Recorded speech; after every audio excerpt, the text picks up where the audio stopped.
मोहतरम सामीन अस्सलामुअलैकुम। सालन में ज्यादा ग्रेवी बनाने के चंद आसान तरीके। एक खाने का चम्मच कॉर्नफ्लोर पानी में मिक्स करके सालन में डाल दें। आलू उबाल कर मैश कर लें और सालन में शामिल कर लें, इससे ग्रेवी बढ़ जाएगी। सालन में ज्यादा ग्रेवी के लिए प्याज और टमाटर का ज्यादा इस्तेमाल करें। इसके अलावा ग्रेवी बढ़ाने के लिए दही का इस्तेमाल भी कर सकते हैं। अगर आप चाहती हैं कि मिसाले ताज़ा रहें और इसमें कीड़ा ना लगे, साथ ही इनका जायका भी खराब ना हो, तो तमाम मसालों को एयर टाइट कंटेनर में रखें। बारबेक्यू का मिसाला और चपली कबाब और सीख कबाब का मसाला बनाकर इसे भी एयर टाइट कंटेनर में भरकर फ्रीजर में रखें। ना ही जायका खराब होगा और ना ही कीड़ा लगेगा। आप चाहें तो फ्रिज में भी रख सकती हैं। बकरा ईद से पहले प्याज फ्राई करके महफूज करें ताकि हो जाए ईद पर काम आसान।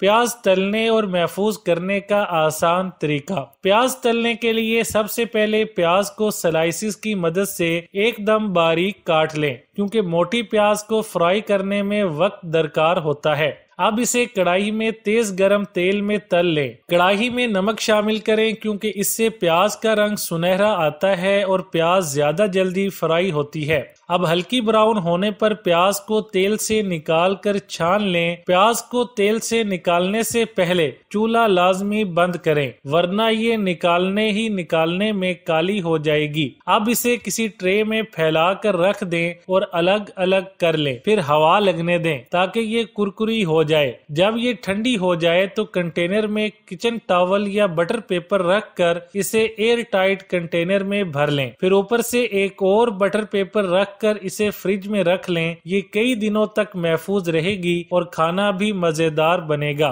लीजिए, हो गया ईद पर आपका काम आसान। सालन गाढ़ा करने की तरकीब। सालन अगर पतला रह जाए तो इसमें 5 से 6 अदद काजू या बादाम का पेस्ट बनाकर शामिल कर दें। सालन गाढ़ा और खुश जायका हो जाएगा। किसी भी सालन की ग्रेवी से इजाफी पानी खुश्क करने के लिए चाय के 2 चम्मच खसखस तवे पर हल्का सा भूनकर पानी में शामिल करके पेस्ट बनाकर सालन में डाल दें और हल्की आंच पर पका लें। सालन गाढ़ा हो जाएगा। अगर आप सालन में गोल्डन ब्राउन प्याज को पीस कर शामिल करें तो इससे भी सालन गाढ़ा किया जा सकता है। सालन से मिर्चें कम करने का तरीका। 1 से 2 प्याज तल कर गोल्डन ब्राउन करें, फिर इसे अलहदा करके हवा लगने दें। जब ये खस्ता हो जाए तो इसे हाथ से बारीक कर लें और सालन में डाल दें। अगर आप सालन से मिर्चें कम करना चाहते हैं तो इसमें एक पूरा नींबू का रस निचोड़ कर शामिल कर दें। सालन खुश जायका और मिर्चें कम हो जाएंगी। अगर सालन का मिसाला भूनते वक्त इसमें दही शामिल कर लिया जाए तो मिर्चें कम हो जाती हैं। गरम मसाला कैसे पीसें? हमारे यहाँ लोग गरम मसाला बनाने के लिए जीरा, काली मिर्च, लौंग, दारचीनी, बड़ी इलायची और दीगर चीजों को एक साथ डालकर पीस लेते हैं और फिर इस्तेमाल करते हैं। जबकि इसका सही तरीका ये है कि तमाम तर अज्जा को 20 मिनट के लिए तवे पर दरमियानी आंच पर सेंक लगा लें। उसके बाद आप मिक्सचर में इसको मिक्स करके पाउडर तैयार कर लें। जब आप इस पाउडर को डब्बे में भरने लगे तो 1 से 2 कतरे सिरका डालकर फिर गरम मसाला डालें। गोश्त गलाने के चंद आसान तरीके। अगर आप चाहते हैं कि गाय, बकरे या दुम्बे का गोश्त आसानी से गल जाए तो कच्चा पपीता पीस कर इसका पेस्ट बनाकर फ्रिज में महफूज कर लें, क्योंकि ये आपके बहुत काम आएगा। अब जब भी गोश्त का सालन या कड़ाही और बारबेक्यू वगैरह बनाएं तो इसमें 1 से 2 चम्मच या फिर गोश्त की मिकदार के मुताबिक पिसा हुआ पपीता डाल लें तो गोश्त जल्दी और बआसानी गलेगा। गोश्त से बू दूर करने का तरीका।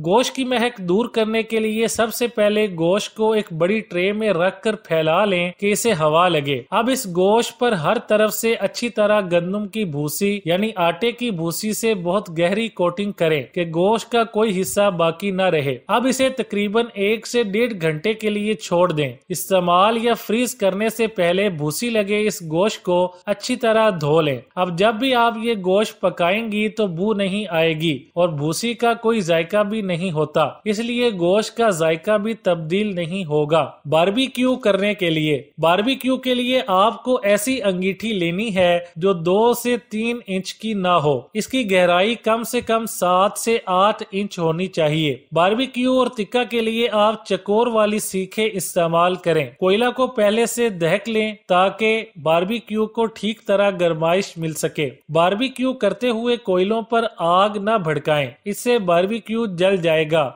और जायका खराब होगा। इसको धीमे दहकते हुए कोयलों पर बनाएं और पंखे से हवा झलते रहें। बारबेक्यू को जायकादार बनाने की टिप। बारबेक्यू को जायकादार बनाना है तो इसमें मिसाला ज्यादा देर के लिए लगाकर रात भर के लिए मैरिनेट करें ताकि मिसाला गोश्त के अंदर तक अच्छी तरह पहुंच जाए। बारबेक्यू मिसाले में लीमू और दही शामिल करें और फिर गोश्त पर मिसाला लगाएं। सर्व करने से पहले इस पर लीमू का रस डाल दें। आपका बारबेक्यू मजीद जायकादार हो जाएगा। जब भी डबल रोटी का पैकेट खोलें, इस पर रबड़ बैंड लगाने की बजाय इसके दोनों किनारों को कैंची की मदद से काट लें। फिर इसको काटे गए किनारों की मदद से सख्त गिरा लगा दें ताकि हवा अंदर न जाए। अब इसको फ्रिज में रख दें। इस तरीके से डबल रोटी खराब नहीं होगी और साथ ही ताज़ा भी रहेगी। प्याज को सालन के मिसाले में जल्दी हल करने का जबरदस्त तरीका। प्याज को काटते वक्त ये ध्यान में रखें कि बहुत पतली या बारीक ना काटें और ना चकोर में काटें, बल्कि प्याज को गोल गुच्छों की शक्ल में काट लें। इस तरह जब भी आप खाना बनाने जाएं, प्याज को लच्छों की शक्ल में काटिए, मिसाले में डालें। आप देखेंगी कि प्याज बहुत जल्दी भुन भी जाएगी और जलेगी भी नहीं। साथ ही मिसाला भी अच्छा ब्राउन सा बन जाएगा।